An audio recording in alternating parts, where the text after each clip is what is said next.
From the center of the galaxy, this is ForceCenter, a show about Star Wars, pop culture, and the ultimate adventure, life itself. I'm Joseph Scrimshaw. I'm Jen Landa. And I'm Ken I was going to be a standoff between Ken and I.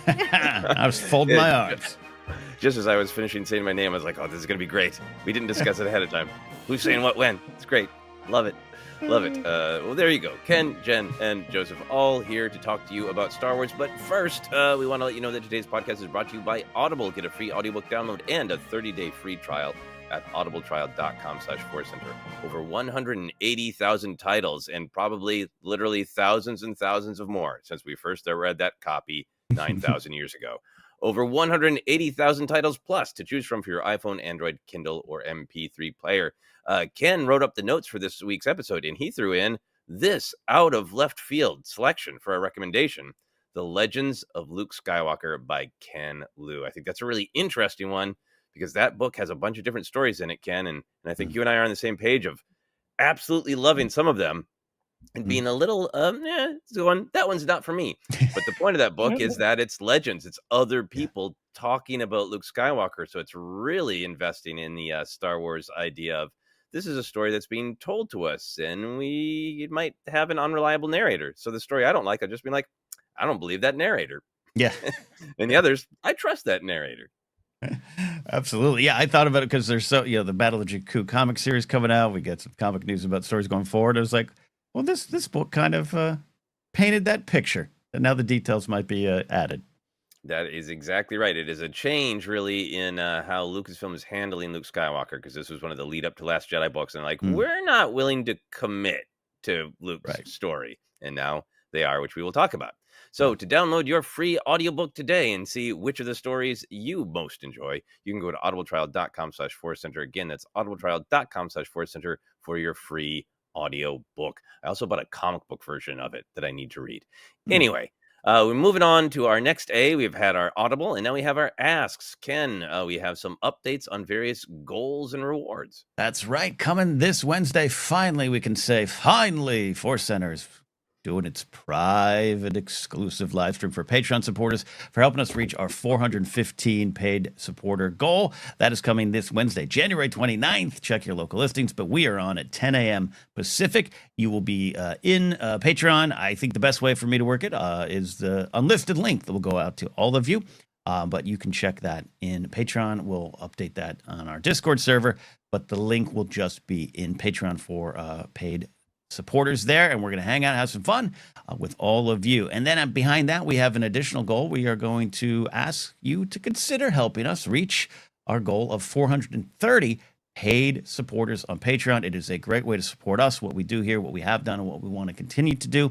Go to patreon.com/ForceCenter for that and help us reach that goal of 430. And then our goal is we're going to repurpose an old episode that maybe isn't up on YouTube and have some fun with it. And Jen Landa is going to use her producing, editing magic to help that work. Right, Jen? I've committed you to that goal.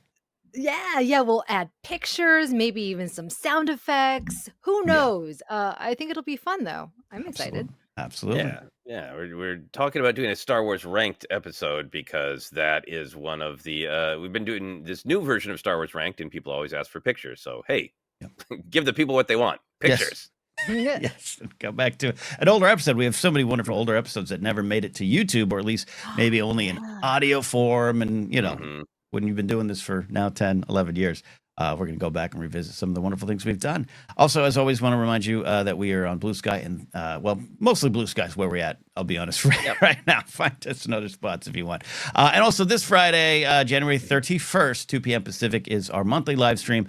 And we're going to have some updated information on not only what we'll be doing on the show, but what the show will be helping to support an organization that we're locking down. And Joseph had a great idea, and I can't wait to do it. It's going to be on our live stream Friday, 2 p.m. Pacific. Very, very excited to do that live stream and have everybody join us, which brings us to Life Adventures. Jen, what did you get up to this week, and did Star Wars impact you or help you in any way?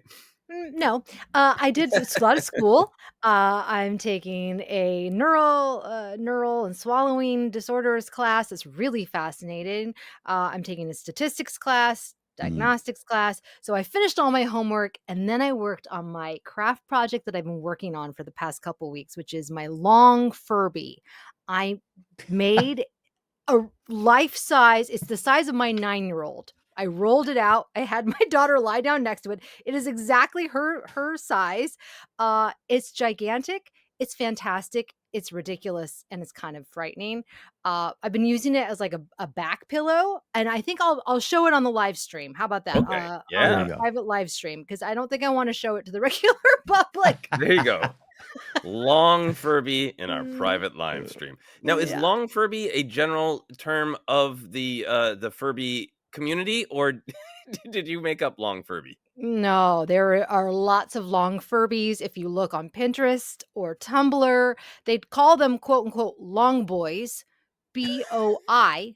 And they people put all sorts of wings and horns, and they're just like monstrosities. I just didn't realize how big it would be. It's Mm. Mhm. really, it's like, oh, my husband's like, what are you going to do with this? Where are we going to store it? I'm like, I don't know. I put lavender in it, so it's like scented, so it's Oh, like therapeutic. okay. It's ridiculous, you guys. This Long deserves. scented therapeutic Furby. I love it. That's great. Yeah. Mm, Jennifer, you've been exploring lots of the history of different toys, dolls. Do you have a relationship with the Bratz dolls, the BRTZ? yeah. I mean, I was never really I wasn't into it just because I felt like it portrayed young Yeah. girls as being like too, all this makeup in these like basically Instagram filters is what it was It's in faces. doll Okay. form. Yeah, but I know that there's a lot of people that liked it. I love Monster High dolls. I'm actually working on a Mm, new odd body Furby. I ripped up a Monster High doll. It was really quite graphic. I tore off its head and its limbs. But those are kind of like, these like hyper sexualized faces and stuff. So I don't mhm, know. I don't know. It's kind of complicated, but people love them, and there's a real mhm. community around that. So who There am I was to a say? yeah, there's a beautiful tribute among many tributes to David Lynch and his work of using Bratz dolls to recreate famous shots from his Hmm. films, which was Oh, beautiful. And I would like that would to be pretty maybe there's a funny. Furby thing. I will Google Furby and David Lynch tribute and see if anything pops up. You never know. Never know. Ken, did you have life in Star Wars or any long Furby adventures? I didn't, and I was the director of security at the farmers market near the Grove when the Bratz movie was filmed at the Grove. Mm. So I remember a lot of Bratz fans showing up. Maybe David Lynch was there. Who knows? Maybe he was there. No, for me, you know what I've been slowly doing is rewatching the Book of Boba Fett, a series that we love Mm. here. Despite it being its own special thing at times, I've always said I understand some of the criticisms, but man, I really love it. And I finished episode 3, which is probably, I'll say, my least favorite episode in the bunch. And this is the scooter episode and the weird scooter chase and the speeder chase and all that kind of stuff. And a lot of that doesn't work for me. Not so we've worked through the colors of the speeders, don't bother me at all. I actually really like them. But it just kind of exemplified my love of the series where, yeah, I rewatched it. I was like, yeah, a lot of this doesn't necessarily work for me. There's some comedy that doesn't work for me, but it's got that Danny Trejo Rancor scene. It's got all that. Mhm. And I'm like, nah, this is why I love this series. This is why I'm really into it. It is not necessarily, every episode doesn't have to bowl you over, but it has such value, and it just focuses on Boba Fett's growth and lessons and change. And what I think is a brave decision to take a character beloved by many for their reasons that are still valid, the stoic, cool bounty hunter with the mask on, but to go and just say, well, look what George started to do. Look what the Clone Wars series did, and let's just see who this guy is beneath the mask. I still have so much love for this series, and rewatching it is confirming that, and that's been a fun journey. Mhm. That's the Watermonger episode as well, right? I mean Yes, with Stephen Root. Yes, that scene is great, and that's what kicks off the conflict yes, with the kid. That's kind of the heart of the episode is yep. the actual very Lortha Peel. political issue of how much should water cost, and Yeah. as the basically boss of this civilization that Boba Fett takes on, like, hey, should I allow the people who hold the water to rip off the citizens? Yeah, I don't know, Yeah, like say a billionaire couple that owns all the water and they charge LA City back for the water that they own from the city. Yeah, it's sometimes yeah, it's complicated. yeah. Boba Fett says no to that. Yeah, pretty. Boba Fett says no. Boba Vote for Fett says Fett. He says no. no. Yeah, Boba Fett says no. Yeah, what I love about this series, it is humanizing him and giving him heart and perspective. But I also just love that idea of like I grew up thinking Boba Fett was so cool, and then you watch what is actually happening to him. Like he's just taking orders from Vader and Jabba, Mm, and I love that this is him going, yeah, maybe I'm done taking orders. Maybe I'll decide for yep. myself what I think is right. Yep. And Yep. high water prices aren't right, according to Boba Fett. They ain't right. There you go. It ain't Yeah. right. It ain't right. Yeah, it was a strange week, obviously, for everyone. But I had a quick trip to Minneapolis to do some visiting with family. Saw a theater production of White Christmas in late January, which was Yeah. extremely surreal. Of like, what time is it? I really need to know what time of year it is. But I also need to do some packing up still from shooting the horror film at my dad's house. And I was having a hard time getting to work. And I was scrolling through social media and I saw one of the headlines about Kylo Ren hunts down Order 66 survivors. Like, oh, what is this clickbait about? And then the article is a link to our friend Alex Damon's actual great interview with the Yeah. three authors of the upcoming new Star Wars comic books. And it was perfect. I don't always have time to watch as much and listen as much as I want to. So it's great motivation to be like, I can pack and listen to Alex's great interview with these comic book writers. And I got a lot out of it. And I'll talk more about it when we discuss the comic book news. But that was a really great Star Wars adventure of Star Wars just literally found me while I was supposed to be doing other work Mm. and gave me something fun to listen to and think about while I was getting other work done. Hey, Star Wars, the great distractor. I think that's one of the many things it does. It is. It is. It was beautiful. Well, with that, Ken, I think we are ready to dive into the news. That's right. And before we get into our main stories today, sorry, I said that really. That's right. I apologize. We're going to catch up and also have a big update. First of all, Joseph, you were traveling last week. So Jen and I jumped on to do a quick vid on the breaking news last week of Ryan Gosling in talks, quotes around in talks, to join the Sean Levy Star Wars film, the unconfirmed, unofficial, but probably definitely happening Sean Levy Star Wars film. And we wanted to get your thoughts on the news. Yay, nay, somewhere in between. Life is complicated, but yet here we are with a big Star Wars update. Where are you at with that? Oh, definitely, life is complicated. I think I love Ryan Gosling. I think he's great. I think I first saw him in Drive. A friend wanted to go. A friend who was kind of having a little bit of a hard time wanted us all to go to a nice movie theater for her birthday. The movie she picked was Drive, which is a brutal, depressing movie in my opinion, and it didn't lift her spirits. But it's a great movie, and Ryan Gosling was great in it. I Yeah. love Ryan Gosling. I think in as much as we can know people's big famous A-listers vibes by interviews. He seems like an awesome guy, great actor. I'm fine with A-list actors being in Star Wars as long as there continue to be lots of opportunities for up and comers. I don't feel like there should only be no A-listers, but I do think there should be a lot of room for up and comers. I think is that going to make the film succeed is a really interesting conversation, because what has happened in recent times is A-listers don't move the needle like they used to. Ryan Gosling himself, probably one of the biggest stars possible right now in The Fall Guy, which apparently critics and audiences loved, did nothing at the box office. Events and franchises and known stories and IP are selling at the box office more than stars, which leads me into the other part of all this, which I'm sure you both talked about and we've talked about before. I think announcing Ryan Gosling isn't this like this slam dunk that the film will be successful. It's a slam dunk to get the film green lit and moving forward. I think that this film will probably get made, but I think personally that Lucasfilm has not announced it because Lucasfilm has not given it the green light. I said this before gently, and I'll say it just very directly. I think Sean Levy and his team are making what would normally be a closed door development deal into a public thing, to apply pressure on Lucasfilm to say yes, and I think it'll work. I think the thing that bothers me about it is I think a ton of people, just based on headlines, they just see a headline saying Ryan Gosling's going to be in the next Star Wars movie. I think a lot of people think this movie is officially announced by Lucasfilm, is officially set to go, absolutely. And so I think it puts Lucasfilm in a position where they can't, if they say no to it, ultimately, it will be egg on their face after the amount of things that they've announced and not followed through on. So very excited about Ryan Gosling.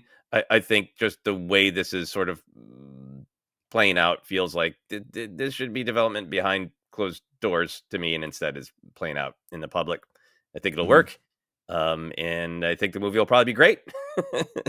And Ryan Gosling will be great, but I have mixed feelings about it, sort of the way it's playing out, and maybe confusing general audiences even more about how movies actually get the green light. Yeah, well said all around. Yeah, it's headlines are a weird thing. I was just looking at the news last night on some of the stuff going on with Columbia and deals reached, and it's weird how headlines can really paint a picture of what happened either direction. And this is one of those cases we've talked about it often here, of especially with this movie. Looks like it's happening. Looks like things are happening. We get these headlines, but the silence from Lucasfilm isn't fair. Oh, now that I just said that out loud, that's not fair. It's not a silence. It's just it's confusing on our end, right? At this point, maybe get ahead of it. I wish they had not a head of PR, but a head of rumors, of rumor response, where they could just come out and say, "Hi, I'm Kristen Baver. Here's your update. This is a rumor." Like Charles Soule coming out onto the comic thing, just going, "That headline wasn't exactly what you thought it was." Or James Gunn, James Gunn going, "Nope, we didn't audition that person." This is true, and maybe someday that will be the vibe, but yeah, no, it's not.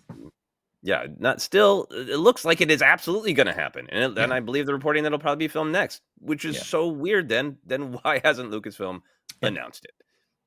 That's fair. Jen, any follow up response or addendums to our previous comments? I think it's gotten far along enough at this point that it most likely is happening. I don't think that Lucasfilm wants to announce it because they have been announcing things that have not been happening. And I think at this point, they're going to wait until it's like set, like things are really, really moving. That's what I think. But if like Sean Levy is basically bullying Lucasfilm, I can't imagine that they're going to allow themselves to be bullied. You know what I mean? Or pressured. I think it's if anything, maybe it's like a money situation that's happening right now. I don't know. Deals are being worked out, but yeah, I don't know. I think that they're going to wait to hold off to announce anything until it's official. It's we're going to start filming in September. Right. That's what I think. Yeah. Look, here's where it all comes down to for me. Joseph, I think for your next project, just start saying Joseph Scrimshaw's making a Star Wars film starring Samuel L. Jackson in a returning Mace Windu role. And let's just see what happens. Yeah. I don't think it'll work for me. I think everyone involved is very talented and is using their power to get a dream project made. Yeah. It's the way it works. The way it works. But I think it only works when it's supposed to work, when they want it to work. Like, look at Rosario Dawson. She really campaigned for herself to be Ahsoka. She was not shy about that. And Dave Filoni was like, this makes sense, right? But there have been a lot of other actors who have tried to put themselves out there like, hey, I want to be in a Star Wars movie, and it hasn't happened. Or they've been like, okay, we'll give you like a little bit part in a helmet where nobody can see you, right?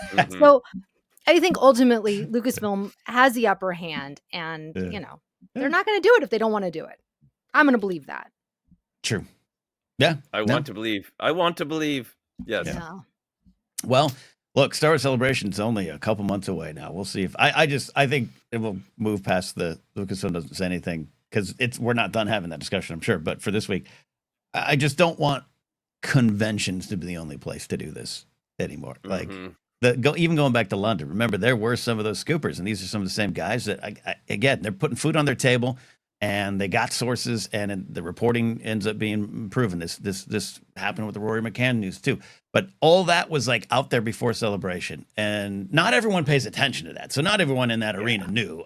So that's the big thing to keep in mind. But I just remember thinking, well, then, man, why could just do this 3 weeks ago and then have more at the convention? But anyways, I don't run these things. I'm not smart. Yeah. This is there's a difference between a rumor. There's a difference between somebody hid in a parking garage and got a photo that they weren't supposed to get, and coverage with lots of details in major trades. That means it's a source inside deciding what to tell the trades so that they can have a hand in shaping the narrative. There is a difference between rumors and leaks and jockeying for position to get your dream project made. Indeed. Next up, we have an update on the headline we discussed last week. We had the news episode discussing, on that we discussed actor Yasmin Al-Masri playing a Jedi in Skeleton Crew in a deleted scene, and she took to Instagram and kind of explained it. And we, like many, I'll say like almost everyone, ran with the idea that she played Jod's Jedi Master. But that's not true. And there were some things, Joseph, you were right to point out. Her outfit looked pretty clean for a desperate Jedi on the run that may have found Jod. But while speaking with our buddies John and Lacey at the Resistance broadcast, co-creator and writer Christopher Ford explained that she was actually playing a Jedi scene on a transmission played by the supervisor of At-Aten. She would have been seen fighting clones while calling in about Order 66, confirmed the news for the people at Aten. For At-Aten, it seems like this would have been shown to Jod, that whole sequence of, are you a Jedi or not? So you can check out the Resistance broadcast for their full interview with Christopher Ford. It's great. Around the 6-minute mark, he addresses this. So check out that. We just had a lot of fun on the Resistance broadcast. But thoughts on this clarification, and does it make sense, and all those good things, Jen? I'm so glad he clarified this, because I was actually kind of disappointed that that was the answer to who Jod's Jedi Master was. I was just like, oh, okay, it's an unknown Jedi. I kind of wanted it to be maybe somebody we knew about, somebody from wherever, right? I was also surprised where I was like, oh, okay, this is a big part to reveal on your Instagram. And I understand, like, gosh, if I was there and I had been cast and I had been in my scene had been cut, like I would want to share that with the world. Yeah. I do wonder about like NDAs and stuff like that, because then he seemed very good natured about the whole thing, but he was kind of like, you guys ran with this and it was a very small thing that we just had to cut for pacing and whatever. I don't know. I don't know. I don't know. I'm trying to be, I'm an actor. I was an actor. I understand, but it's like, you kind of need to check. I don't know if she did check with people, because it did. And there was no harm, no foul that we all speculated, right? There's nothing wrong with that. But it is kind of like, ooh, I don't know. Yeah. And speaking of, campaigning for dream roles or future roles, I'm sure her management team was like, post it, here's the shot. So, and Christopher Ford was, you're right, he was a very complimentary performance and explained what it was. But I agree with you. I hear you, Joseph. Well, thanks to John and Lacey for getting the clarity, honestly. Because I was really thrown. Everybody was like, oh, this is his master, and we combined it with the other interviews that they talked about doing a whole bottle episode of Jod's background and deciding not to do that. And I was just really thrown of like, they must have changed his dialogue, because he described a starving Jedi on the run post Order 66, and her robes look so clean and proudly Jedi. Like, that does not look like a starving Jedi in hiding the robe. So I was kind of confused by it, and I'm glad that there is a reason for that, is because she is not supposed to be starving or hiding.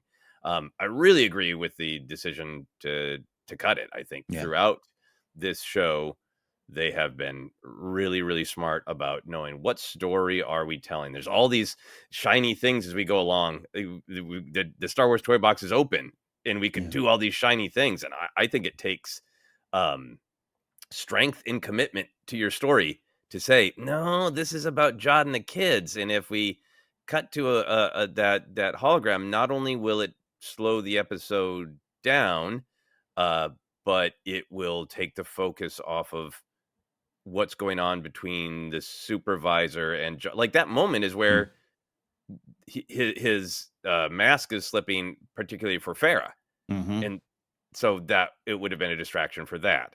I also just kind of feel like we've seen a lot of Jedi fighting clones and saying or desperately doing something right before they get cut down. So I also feel like good dodge and not including a kind of scene we've had a lot, unless there's something really different or important or substantial to the characters, the emotions, or the themes. Like every second of Order 66 footage in Kenobi with Reva is in Anakin is great because it's so central to what is going on with those characters. So I'm glad not to see a footage that feels familiar without a strong reason.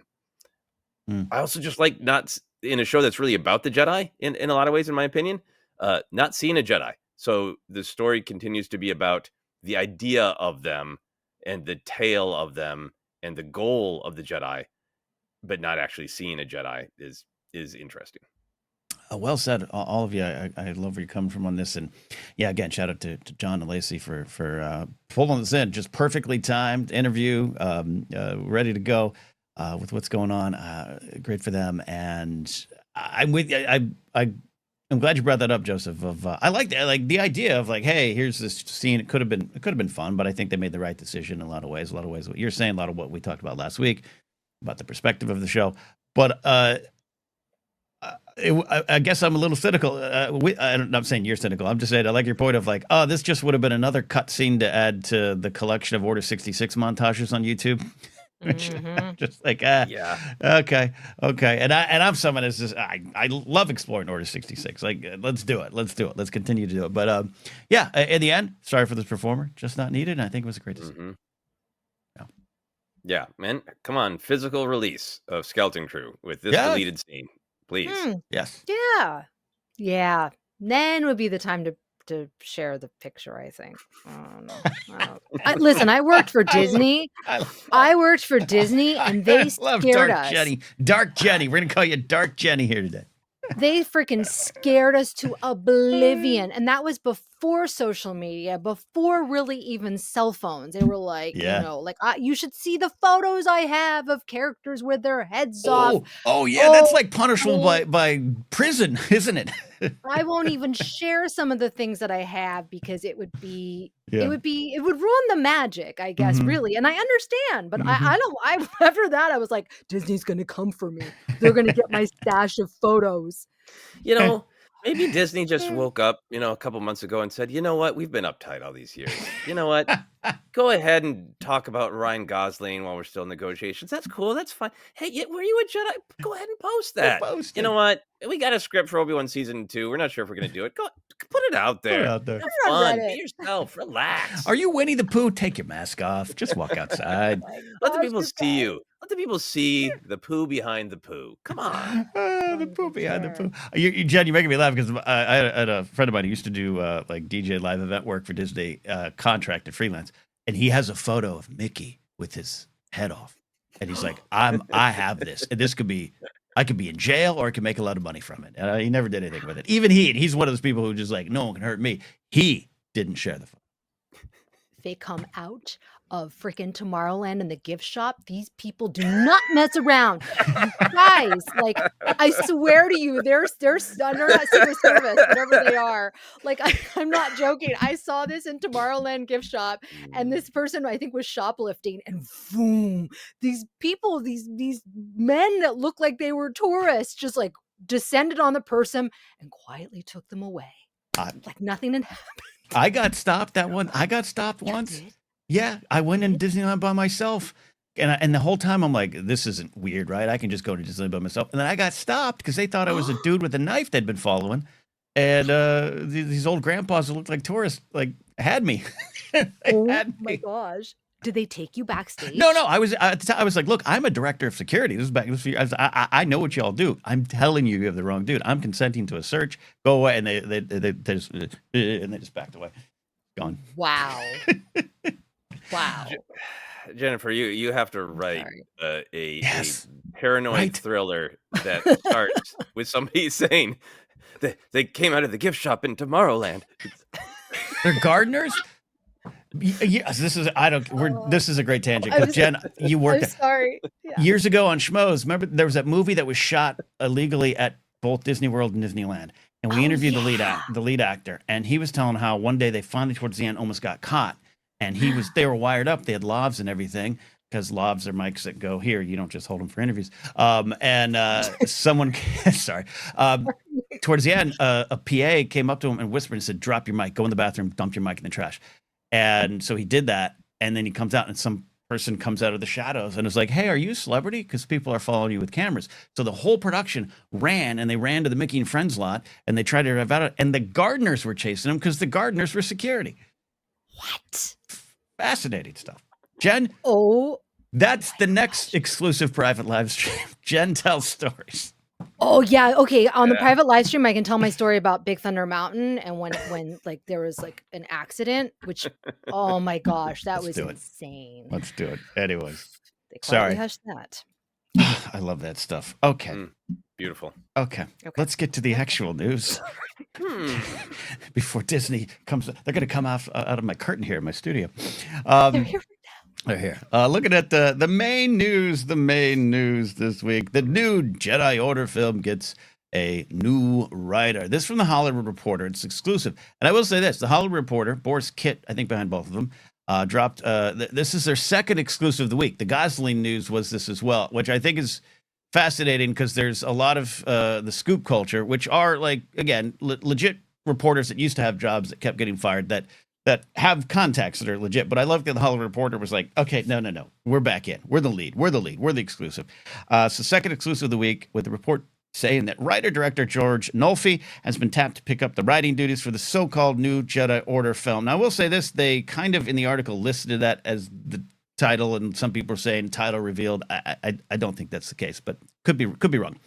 This, of course, a movie starring Daisy Ridley, directed by Sharmeen Obaid-Chinoy. Nolfi wrote 2 of the Matt Damon-led Bourne films, Ocean's 12, which I think slightly underrated, I will say, and directed The Adjustment Bureau and The Banker, among other things. So, Jen, we'll start with you. Thoughts on George Nolfi and what he could bring to this project? You excited? You curious? Where you go? I like that he's not in the Star Wars bubble. I'm sure he's a fan, blah, blah, blah, blah, blah. But like we were talking about with Skeleton, Skeleton Crew. Sorry, I think I've already had too much coffee. Christopher Ford was able to be like, what serves our story? Not just like, oh, wouldn't it be cool to have Jedi, blah, blah, blah. No, it's like, what's going to work, right? And I think that being outside the bubble helps with that. I kind of see this writer as like a Tony Gilroy, if you will, right? Just because he's like these thrillers and they're smart. I think Gilroy. Sorry, I cut you off. I think Gilroy was on one of them, right? He directly worked with Tony Gilroy on the Bourne films. Yes. Then there you go. Oh, that's right. Of course. That might be where this hire is coming from. There you go. A vouch from Tony Gilroy. There you go. So yeah, I'm optimistic. I think this is great. Yeah. Sorry, I distracted. Looked up. Joseph. Yes. Thanks for that update. Yes, you're absolutely right. And your thoughts here. My biggest thought is any news about any forward movement on the Rey and the new Jedi Order film is welcome news to me. This is the film that I'm most excited about. This is the film that I think is the most, to me, sort of dealing with the parts of Star Wars that I'm most interested in. And I also feel like Kathleen Kennedy went on stage at Star Wars Celebration and Lucasfilm announced this with their whole chest, including the Daisy Ridley reveal. And I think Filoni's film will happen. I think Filoni's story will happen.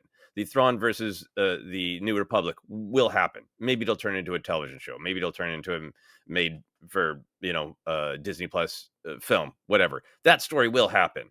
Dawn of the Jedi and James Mangold has always been a little like, yeah, that's great that it was announced, but it's a little shaky.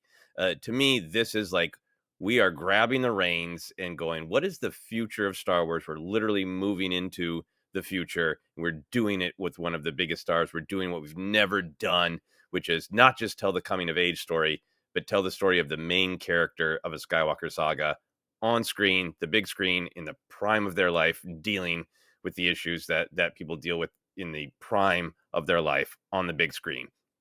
So any news that makes it feel like this film is still happening, phenomenal.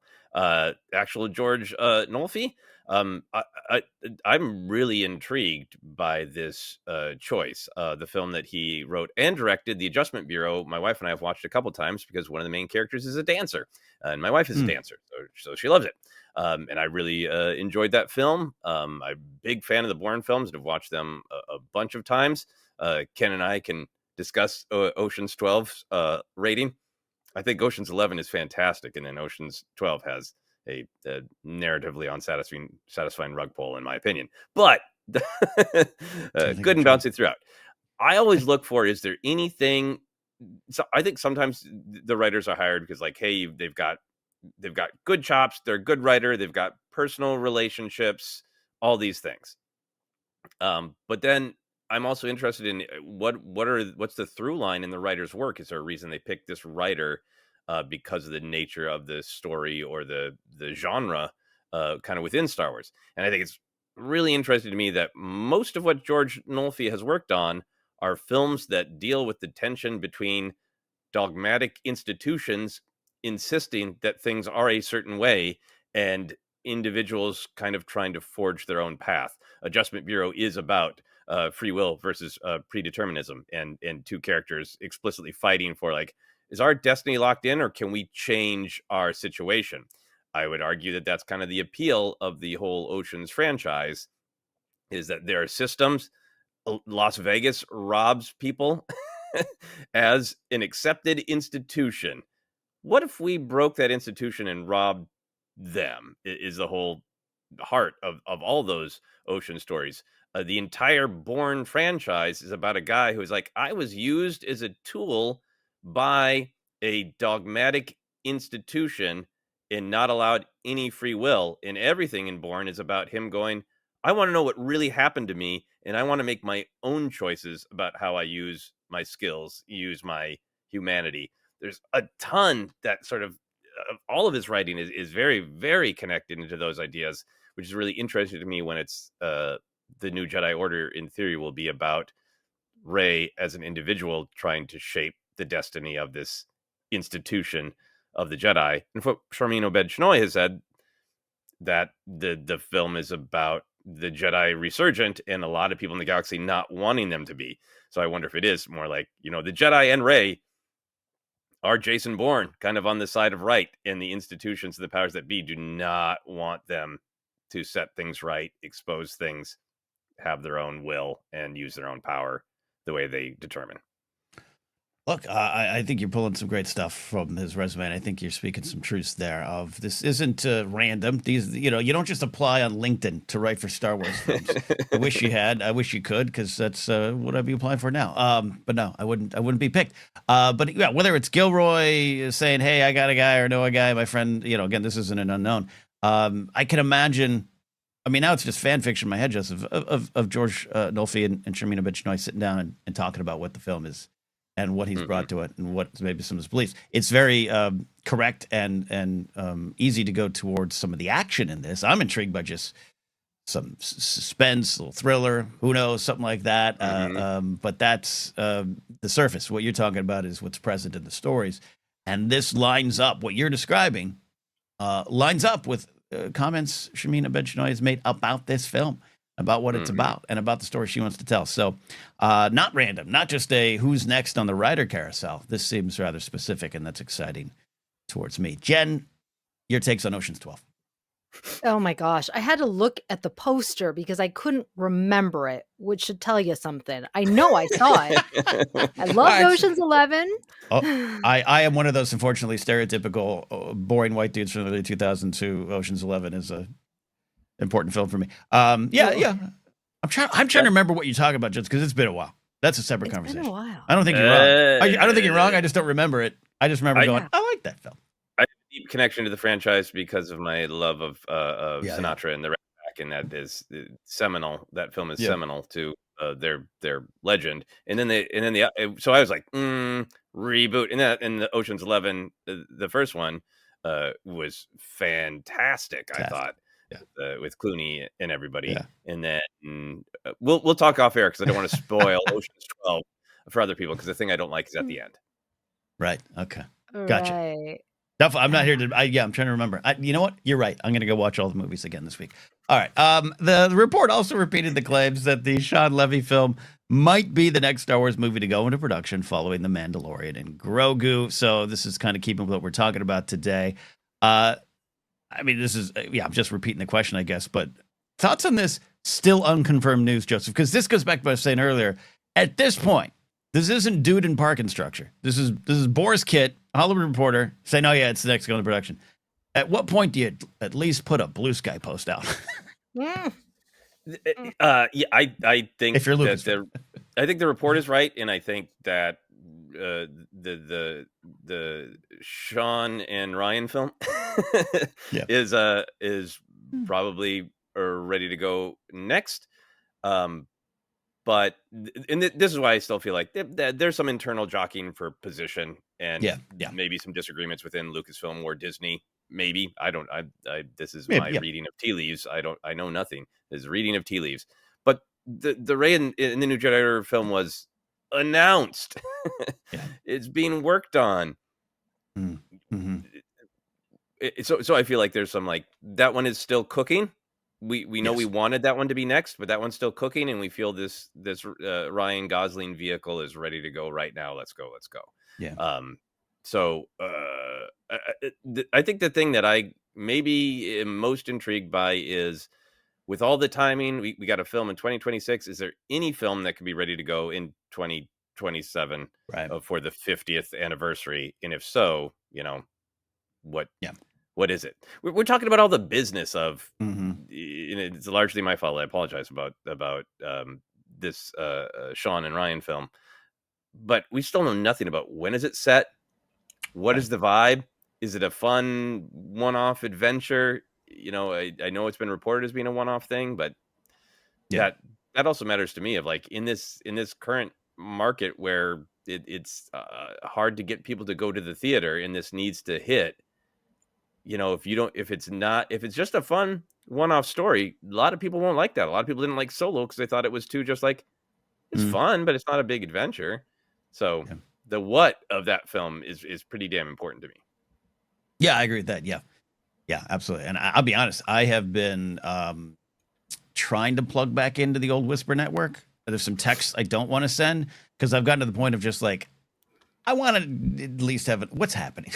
Just like, what's happening? I pulled out of that for so many years, but I'm just like, out of excitement. I want to say some of this too. I understand what you're saying about the business side, and sometimes we don't like to spend a ton of time on the business side because we're not in those meetings, we're not in those calls. We just want to talk about what it means. But I'm excited for all these projects, right? I'm excited for Mandalorian and Grogu. I'm excited to return to the theater. I'm excited for all this. I really, really, really, really want the Rey film to be the 50th anniversary film. Doesn't look like at this point that's the reality, but I am excited for all the possibilities. But it's just I feel Jen, we're on sinking lightning sand on Pisana, where we're in the sinking fields there sometime. Oh, I'm really, really excited about the Sean and Ryan movie. I think if it is coming after The Mandalorian Grogu, I think it's really, really smart. Mandalorian Grogu, everyone kind of knows it. It's safe, as I've said. I'm going to take my kids to it. It's going to be great. But I think what the Sean and Ryan movie will bring is something totally new. I think you have the pull of an IP, a very strong franchise. You have the pull of a popular movie star who's really good at press and that kind of stuff. And I think it's going to be a recipe for signaling this new era of Star Wars. I think it's going to be really, really good. I have high hopes. And I think that's good. That also, if it's number 2, the number 3 could be the Rey movie. The Rey movie, that's why we'll talk about aging up, but like they need time. It needs to be right. I mean, Lindelof was on the project, right? Writing it. Was it initially? I don't even know anymore. And that we might never know. But that was part of the path. And at what point Sharmina Benchnoy came on, what point they left, and what point, why, and then the other writer, what's his? I got his name. Escapes me, but Gibson. Justin Britt Gibson, yes, and then the guy after the Pinky Binders guy. Oh yeah. He left to go make his movie after a strike Oh took most of his work time. I think he wrote it. right. I think he finished a draft, Yeah. and Did a they were like, draft. "Well, we want to do another swing at this." Yeah. Huh. That's Yeah. normal. Yeah. Yeah. So it So all they're seems perfecting it. Yeah. Making it normal. right. Yeah. Mhm, All seems normal. mhm. I'm hopeful. Yeah, hopeful indeed. Are you with this hiring? Jen, how's your faith level with the new Jedi Order film happening? Because Joseph raised some points that we've discussed here before that I think are accurate, based on both history but also just the industry. Yeah, Mangold's film. He's talking about it. Bo Willimon on his writer. Still doesn't mean talk about Patty Jenkins and her writer. It still doesn't mean, and there is a little bit of a track record. But to have this news, I have some faith. But Jen, what does it do to your faith of the film happening? Yeah, I think that they're no dummies. They know that Rey is an incredibly popular character. It's one of the most popular characters that they have from the sequel era. So it would be foolish not to use her in some capacity. I think it's smart that they're aging her up. That gives them some wiggle room on the actual production aspect if they need to keep writing, if they need to do what they need to do, right, to make it happen. So yeah, I think that they're locked in. They just are really making sure it's right. Absolutely. Yeah. I think hiring another writer and continuing to hear news gives me faith it'll move forward. This announcement increases my concern that Sharmeen Obed-Chinoy will at some point not be attached as the director. I love everything I've seen from George Nolfi, but it is also concerning to me that he is also a director and that he has directed his own work before. So I really want the Rey in New Jedi Order film to happen. I want Lucasfilm to have the track record of we announced a project with a director and a star, and then that's what happens. I would love for that. Some of the stumbles to be erased by, look, it happened exactly as we said, but Sharmeen Obed-Chinoy is an exciting and different choice, and I fear with the sort of amount of fear in Hollywood right now of trying to make things as more safe than they can be. Art isn't safe. Stories aren't safe. You can get together the most popular, most successful director, writer, and A-list star, and it doesn't matter if the film doesn't have heart and it doesn't connect. And you can pluck the most obscure people from nowhere, and if the film has heart and it connects and it's well advertised, it will work. And the history of Hollywood is different people trying to convince themselves that they can make something bulletproof. And I have no doubt that the Sean Ryan film will be great, but it feels like somebody trying to make something bulletproof. While Sharmeen Obed-Chinoy, to me, feels like an interesting, artistic, heart-first choice, and I hope that she stays. Yeah, 100% hope. 100% hope. Seems every comment seems not just personal from I'm a fan, but a personal from the story when I tell. I'm not saying Sean. We know he's a fan. I'm not saying he didn't have a personal story. No, he's great. Shown that, yeah, and we keep making sure to say, hey, we like the names involved, but you just can't help but feel what you're talking about, Joseph. Of maybe that's why I keep asking the same damn question over and over again. Should they just put a Blue Sky post out? My final question here on this segment is: do we think Lucasfilm should wait until Celebration to confirm any of this? Because I want to feel a little secure in a film that I'm excited to see comes out or is planned to come out as announced. That's it. Yeah. But I don't want them to wait. I want clarity as soon as possible, because anybody paying attention thinks that this movie is greenlit and Ryan Gosling's in it, and it's happening because it's not people's life to read the tea leaves of, oh, Lucasfilm hasn't actually announced it. So if it's happening, announce it and tell us the time frame. And I would love to talk about the what of the movie instead of all of these, reading tea leaves for backroom shenanigans. Like I don't want them to wait until Celebration. I think they should get on top of this, and if it's happening, just confirm it. Agreed. Big agree. Jen? Yeah, I think that they should only confirm if it really is happening. Like, locations have been scouted. Neil Scanlon is working on creatures. Like, things are already in motion. Otherwise, wait. It's going to be excruciating for fans, but we don't need any more of the optics that they don't, quote unquote, know what they're doing. Right? Just wait. It's all right. We'll be okay. Yeah. No, Gosh, and Joseph, you made me concerned about the art aspect of it, because I look at like the Acolyte and how risky it was. It was number 2 in their streaming, right? It was number Right. 2. Yeah, that news And had come out. Yeah. yes, and obviously we know it was very expensive, blah blah blah.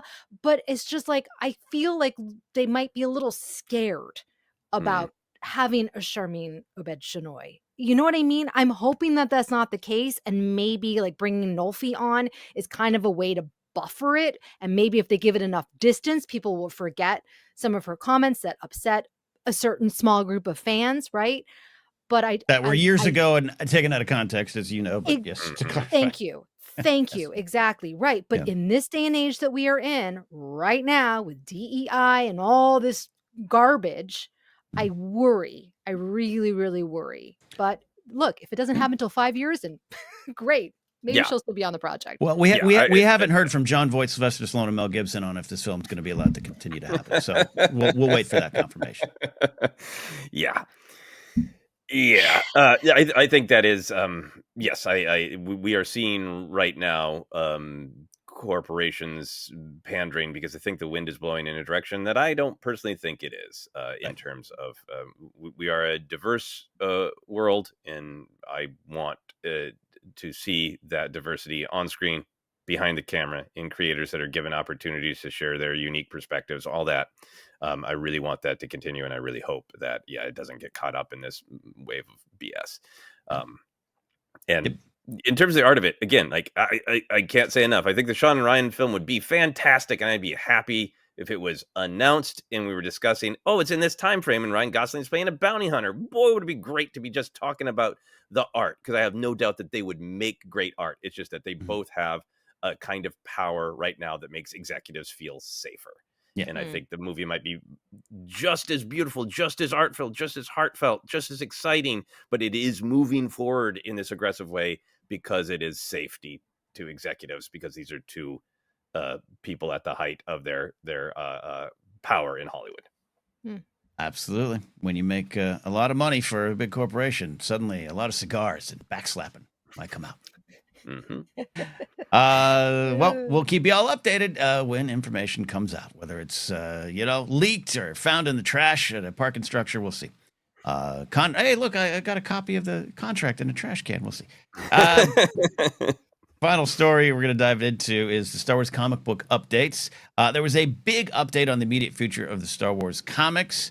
There's a lot out there. Joseph, you mentioned Alex Damon's great interview with the three. That was right. Alex Segura, Charles Soule, Mark Guggenheim, I believe, was the interview. Mm-hmm. Okay. Mm-hmm. And there's a lot of stuff that's come out. Panels that were shared. Watu, Darth Vader, Order 66 survivors, Kylo Ren, a lot of that stuff. Check into that, because there's already been, I think Star Wars Newsnet had a kind of article I was reading this morning that kind of says, hey, this might not be what you think it is. Charles Soule has already come out and posted, like, unless I'm posting it, don't take it as complete context. Or, hey, he ends it, or have fun with it. I don't care. But the big update, the big thing I want to talk about is that Alex Segura will write the new main line set to reboot in May. It picks up after the Battle of Jakku and will be firmly planted in the dawn of the New Republic era. Here's the summary. It's the dawn of the New Republic, and as the dust settles after the Battle of Jakku, our rebel heroes, Luke Skywalker, Princess Leia Organa, and Han Solo, find themselves forging a new order as pirates and thieves swarm to fill the power vacuum left behind by the fallen Empire. So, like I said, while we don't keep up on the comments, keep caught up on the comics these days as podcasters, what is exciting about this announcement, Jen? You got pirates, you got thieves, you got Leia, Han, and Luke. Yeah, I think the pirates is cool, since we saw pirates in Skeleton Crew. That's exciting. It sounds, what they were touting was that they said people can jump in easily and with any issue. I like to hear that, because my track record with the comics has been very spotty. And it does sound like, even though there's legacy characters, it's going to be new ground, new villains. It sounds good.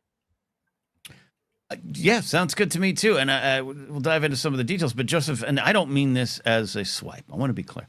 This sounds very EU-y to me, right? Post the fall of the Empire, we got pirates, we got thieves, and we got Han, Luke, and Leia, and it's kind of fun and exciting to me. You? Yeah, I collected those Marvel comics. I remember sitting around with my brother reading them as they went past Return of the Jedi.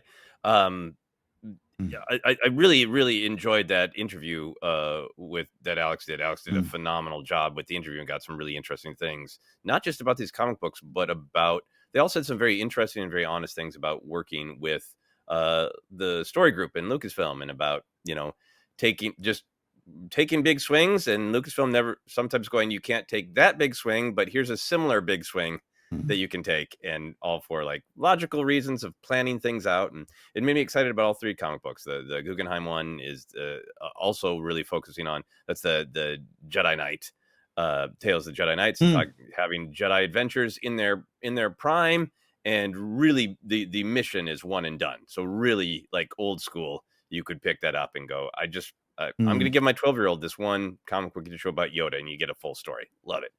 Charles Soule's Kylo Ren, tracing Vader's legacy and going from planet to planet. I'm going to probably collect that one issue by issue. That one sounds fantastic. This one, I think I personally have a little bit of like, just leave Han, Luke, and Leia alone. But that's my own dumb little thing. I think it's actually really great that they're not leaving Han, Luke, Leia, or that era locked up. Like in the lead up to Last Jedi, we're discussing with that Legends of Luke Skywalker book. It's Legends of Luke Skywalker because they weren't willing to commit. All of the books that were written around the Battle of Jakku, like I believe in Aftermath, there's things of like, some people claim that Luke was there at the birth of Ben Solo. Some people claim he was here. It's, people believe he was at the Battle of Jakku, but maybe not. It's those early books were written in a sort of shifty way of like, we are not willing to commit to where Luke Skywalker is. Yep. I think there are multiple origin stories for where Ben Solo was conceived in the publishing. So I'm hoping for clarity on that. I'm joking, absolutely joking. I think it is cool that they are just sort of loosening up and saying these are some of the most fun action figures in Star Wars. So we're going to take them out of the package and we're going to play with them. That to me is really interesting. The other thing that's interesting to me about that timeline is, I know this is a little bit earlier than the era of the Mandoverse, but in the era of the Mandoverse, we've been spending a lot of time with people who are being negative about the New Republic. And I think it'll be nice to spend even some time with the New Republic, seeing like all the good they're trying to do and how hard it is and the challenges they run into. So we get a little bit of a comparison to Grief Karga's biased perspective in the first season of Mandalorian.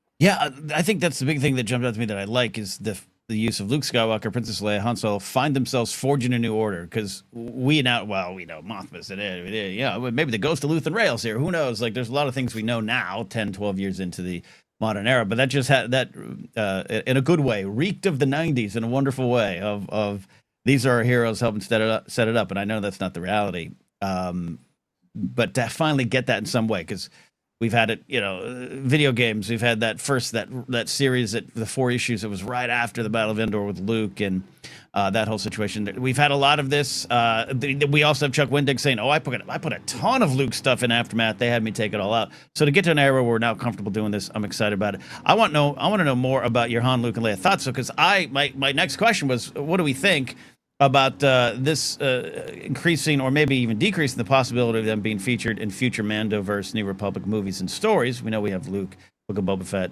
Mando showing up. But as of today, I think I'm okay with the idea of them not being in the Thrawn movie, the so-called Thrawn movie. And so this makes me feel better with that feeling. I don't know. Mm-hmm. Yeah, I mean, I think if some of the storytelling in this comic, which I think is picking up pretty quickly after Jakku, so still a ways before the Mandoverse and New Republic versus Thrawn, so that maybe it will kind of set Luke off on his path of like, hey, I'm dealing with my school and with Jedi history. I'm not necessarily running around the galaxy getting involved in large galactic conflicts. Who knows what? Maybe these comics will set up what Han and Leia are doing that they aren't central to the battle against Thrawn. Right. I do feel like, like we've talked about, like Ezra is being set up to be like maybe the main protagonist of, Ezra and Hera in this Thrawn New Mhm. Republic conflict, but I think there'll still be a little bit of where's the big three? Why aren't they involved if it's a big galactic conflict? Yeah. I also just kind of feel like we have more than enough precedent at this point that there was the big announcement, 10 years ago that it was all going to be connected. And I think if there's anything in these comics that a couple years down the line that Dave Filoni wants to tweak for a New Republic versus Thrawn film, he just will. And Yeah. I'm okay with that. I think it's all canon until it's not. And then to me, you just accept that these are stories being told from from different narrators, and all the events happen, but maybe there's a little spin on them. Cobb Vanth generally has the same arc, but it's not exactly the same in the book Right. as the television show. And it makes me feel like everybody's just kind of okay with that, of like, well, we mostly won't try to upset it, but if there's a little detail that gets upset, so be it. So be it, Jedi. Jen, your thoughts on the hunt, Luke and Leia of it all, future storytelling, the comics. You happy with that? Where you go with these? These are our big three from our childhood. Mm-hmm. Yes, I like them to be in comics. I like them to be in stories. I do not want them to be in movies or TV shows in live action. I liked it's so complicated because I really did like what they did with Luke Same. in Big same. what was it, Book of Boba Fett? And What Mando, was yeah. it? Mando and Mando. Boba Fett. Yeah. Boba Fett I thought was better, in my Mhm. opinion. Yeah, I thought yeah, that the technology had gotten much better. They Mhm. found an actor that really closely resembled Mark Hamill. He really nailed that performance, and together they created a great Luke Skywalker. I don't want that to be normal. I really don't like it. It just feels a little weird. I mean, Mark Hamill's alive, so that's okay. And obviously Harrison Ford is alive, and they could bring him and they could de-age him and whatever, like they did with Indiana Jones, Yep. correct? Validation. It's possible, but I think if we should move away from that. One of the reasons why, for me, Skeleton Crew was so successful is because it was connected and yet it wasn't. It was its own story that was happening in the galaxy, and I just thought it worked so well. And it's complicated, obviously, if you have Thrawn, that's a very, very connected to everything else. So yeah, I just don't want them to appear in live action. I really don't want them to do that. To Carrie Fisher or any of them. Even if recasted, and this is a whole separate discussion that comes up. Where are you at with that right now? Recasted might be interesting. I thought Alden Ehrenreich was fantastic as young Han, right? Yeah. So it can work, but then they've got to commit to it. Yeah, in my opinion. If you're gonna do it, and then roll it out and make it a thing. Yes. Otherwise, fans aren't going to accept it. If they're gonna do it, and I just don't think they're gonna do it, which I have no problem with. I have no problem with that. That's why I think I got excited by, this story there. Anyways, but it's that recasting thing, Joseph, is a bigger question. Yeah, and for me, it is for the world of Star Wars fans and that, but it isn't for me. I recast them. I love that they included Luke in The Mandalorian and Book of Boba Fett. I love that there was like, well, if Grogu calls for help, this is who's going to answer, and so they just found a way to do it. And I think it was much better in Book of Boba Fett, and I love that episode of Book of Boba Fett. But I also feel like our cultural discussion around the technology involved is evolving as well. And in my personal opinion, there's a lot that is making us feel plastic and distant and disconnected from one another. And I think art needs to be as human as possible. And we should use digital tools when we can, and when it doesn't disrupt that connection to humanity. But hey, I would be thrilled if the New Republic versus Thrawn series, Ezra and Hera are the main protagonists, right? And Luke shows up for 5 minutes, and he's played by a fantastic actor. What's the problem? Yeah, I'm with you on that. I got no problem with that. Yep, just the big reality, and don't want to be precious about that. And maybe it's because all three of us are really big fans of Alden's performances. Han, that helps that. I don't know. We'll see. There you go. Well, we'll keep you updated on the comics. You maybe think there's one. I think that the Jedi Adventure one is Keller and Beck's coming back, at least for an issue. That's going to be great. That's a good thing. Well, there you go. That's our look at comic news. We will keep updated, like I said, and if we start collecting weekly again or something, maybe we'll incorporate more of the stories. All right, there you go. That's it. We're out of here for today. Thank you all for watching. Like, subscribe, help us fight the monster of the algorithm, if you will. Live stream on Friday, private live stream for Patreon supporters on Wednesday. Thanks again for that. You can find us on Blue Sky at Force Center Pod. Facebook page, if you want to go there, it's Force Center Podcast. We're available a lot of spots as a podcast. Just search, you'll find us. Merch available at TeePublic and Fourth Wall. Links down below on YouTube and patreon.com/Force Center, where you can support us and help us reach our goals. You can follow me at Ken Napzok or go to my website, kennapzok.com. Nothing major to update, but just swing through, say hi. I don't know. Jen? You can find me on Blue Sky at Jennifer Landa, or you can see my Furby Odd Body creations on Instagram at Jennifer Landa. There you go. Joseph, take us home with where they can find you and your projects. You can read and subscribe to my blog where I'll be doing pictures of long Furbies. I'm not going to look up what they actually look like. I'm just going to draw what I think they might be. No. Just kidding. But you can subscribe to my blog. It's called Finish Your Monsters, about artistic adventures and trying to keep up with the goals that we set for ourselves. You can also go to my website, josephscrimshaw.com, and you can check out the link to help support the horror film that is in post-production called Dead Media, if you're interested. All that on josephscrimshaw.com. There it is. So for all of you making movies and telling the world about it, we'll see you next time here on ForceCenter.